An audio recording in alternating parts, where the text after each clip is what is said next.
सिम्मी गरिमा जी की बेटी थी और अभी कुछ दिनों से उसके ससुराल में बहुत तनाव का माहौल चल रहा था। अब तो दामाद तरुण ने सिम्मी के ऊपर हाथ भी उठा दिया था, जिसकी वजह से गरिमा जी काफ़ी परेशान थी।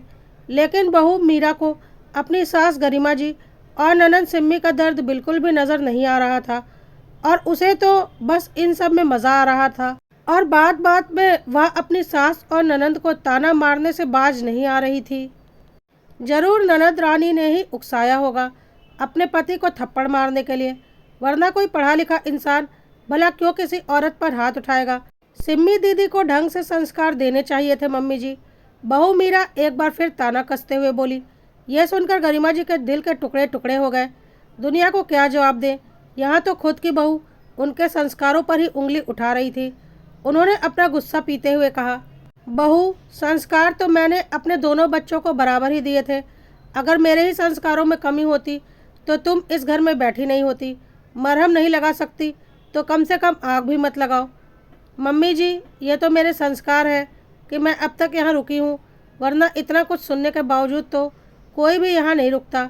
मीरा मुंह बिगाड़ते हुए बोली और एक बार फिर गरिमा जी को ही ताना मार दिया। सही कहा बहू, जिस पर बीतती है उसे ही पता चलता है लोगों का क्या है, जबान हिलाने में उनका क्या जाता है।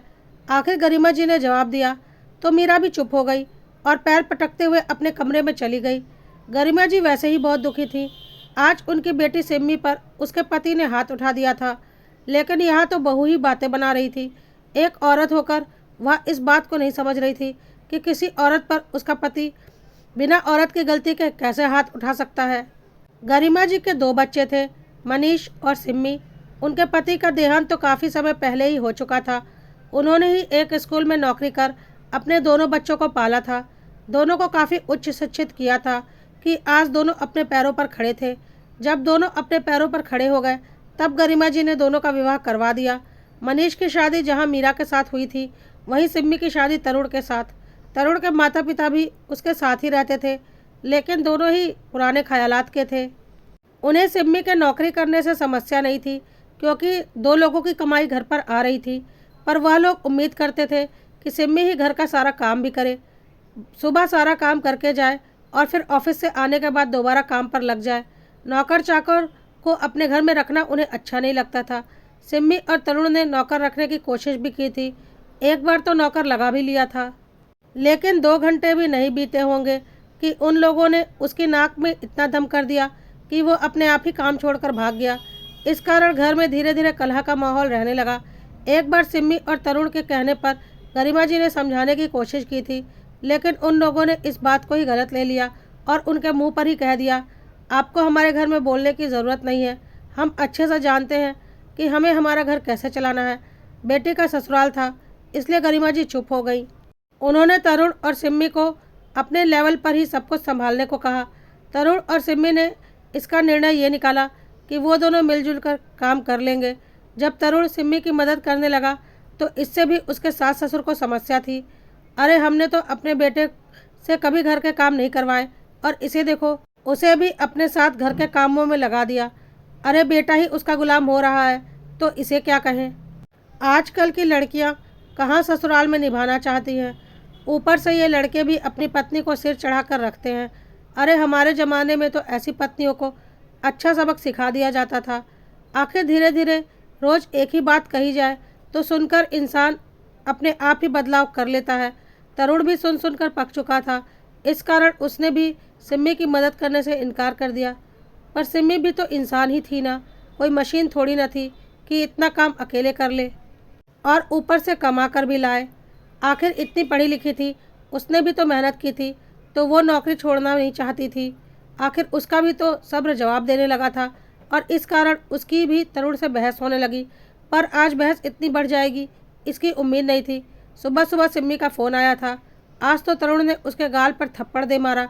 सुबह से ही गरिमा जी और उनका बेटा मनीष वहीं पर थे। उन लोगों ने सिम्मी के सास ससुर को समझाने की बहुत कोशिश की, लेकिन वो तो समझना ही नहीं चाह रहे थे। उसके ससुर ने तो सीधे सीधे मुंह पर ही कह दिया, हमें समझाने की जगह अपनी बेटी को समझाइए। ससुराल में रहना तो इसे नहीं आता, घर के काम करने में ही इसे रोना आता है। आखिर घर का काम एक औरत को ही तो करना पड़ता है। और वो तो उसे करने ही पड़ेंगे। ससुराल में रहना है तो हमारे हिसाब से रहना पड़ेगा, वरना ले जाइए इसे यहाँ से। हमें इसकी कोई ज़रूरत नहीं है। उन दोनों के मन में जो आ रहा था वो सुनाए जा रहे थे, लेकिन हैरानी उन लोगों को इस बात की हुई कि तरुण ने अपने माता पिता से कुछ नहीं कहा। यह देखकर सिम्मी ने वहाँ से आने का निर्णय ले लिया और वो गरिमा जी और मनीष जी के साथ वापस अपने मायके आ गई। लेकिन तब से ही मीरा इस तरह की बातें कर रही थी। सुन सुनकर सिम्मी को भी बुरा लग रहा था। सोते उठते खाते पीते वो इस तरह की बातें बार बार करती। इसे सुन सुनकर गरिमा जी को भी बुरा लगता। इधर मनीष भी उसे समझाने की कोशिश करता तो वह उल्टा मनीष को ही दो बातें सुना देती। खैर, जैसे तैसे एक सप्ताह बाद तरुण खुद ही सिम्मी को लेने आ गया, क्योंकि वो इस रिश्ते को तोड़ने के पक्ष में नहीं था। हालांकि तरुण के माता पिता इसके पक्ष में नहीं थे। उन्होंने उसे काफ़ी रोकने की कोशिश भी की थी, पर जब तरुण नहीं माना तो वो लोग नाराज़ होकर उसके बड़े भैया भाभी के पास चले गए थे। उसकी भाभी घर पर रहकर ही घर का काम संभालती थी, लेकिन इसके बावजूद एक ही हफ्ते में उन्हें समझ में आ गया कि बहू क्या होती है और वह सास ससुर के साथ कैसा बर्ताव करती है। क्योंकि सिम्मी बहुत सीधी सादी थी, इसलिए उन दोनों को चुपचाप बर्दाश्त कर लेती थी। पर उनकी दूसरी बहू ने कुछ ही दिनों में उनकी सारी हेकड़ी निकाल दी और उन्हें समझ में आ गया यहाँ तो उनका गुजारा बिल्कुल भी संभव नहीं है। वहाँ भी उन्होंने अपने बड़े बेटे को भड़काने की कोशिश की, पर उसने साफ बोल दिया, जैसे आपने तरुण के घर में आग लगाकर उसका घर तोड़ा है ना, मेरा घर तोड़ने की बिल्कुल कोशिश मत कीजिएगा, क्योंकि मैं यह सब बिल्कुल बर्दाश्त नहीं करूँगा। मेरे लिए मेरी पत्नी और बच्चे बहुत ज़्यादा मायने रखते हैं, जैसे आप दोनों एक दूसरे के लिए रखते हैं। सुनकर तरुण के माँ बाप चुप हो गए और उन्हें समझ में आ गया कि सिम्मी ने उन लोगों को कितना बर्दाश्त किया है। इसलिए वह लोग चुपचाप तरुण के पास लौट आए थे और तरुण से सिम्मी को लाने के लिए कहा था, लेकिन इस शर्त पर कि सिम्मी नौकरी छोड़ दे और घर ठीक से संभाल ले। लेकिन तरुण ने साफ बोल दिया था, सिम्मी ने इस नौकरी के लिए बहुत मेहनत की है और वह कभी भी इस नौकरी को नहीं छोड़ेगी, क्योंकि वह आत्मनिर्भर है और हर औरत को आत्मनिर्भर होना ही चाहिए। जिस तरह से आप लोगों ने उसे इस घर से निकाला है, अगर वह आत्मनिर्भर नहीं होती तो पता नहीं उसका क्या होता। और आप लोग उसे नौकरी छोड़ने के लिए कह रहे हैं। भूल जाइए, सपने में भी ऐसा कभी नहीं होगा और मैं ऐसा कभी होने भी नहीं दूंगा। वैसे भी इस महंगाई के ज़माने में पति पत्नी जो दोनों जब तक नहीं कमाएंगे, परिवार चलाना मुश्किल है। इसलिए हमें कदम से कदम मिलाकर चलना पड़ेगा। लेकिन हाँ, मैं सिम्मी को लेने जा रहा हूँ और इस बार उसके साथ आप लोग कोई मिसबिहेव नहीं करेंगे, बल्कि घर के कामों में उसकी मदद करेंगे और मैं भी उसकी मदद करूँगा।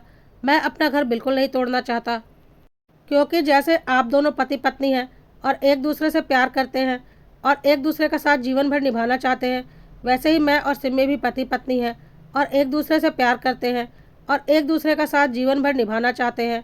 तो प्लीज़ इस बार हमारे रिश्ते के बीच में मत आइएगा और हमारे बीच में आग लगाने की बिल्कुल कोशिश मत कीजिएगा, वरना मजबूर होकर मुझे और सिम्मी को आप लोगों से अलग होना पड़ेगा।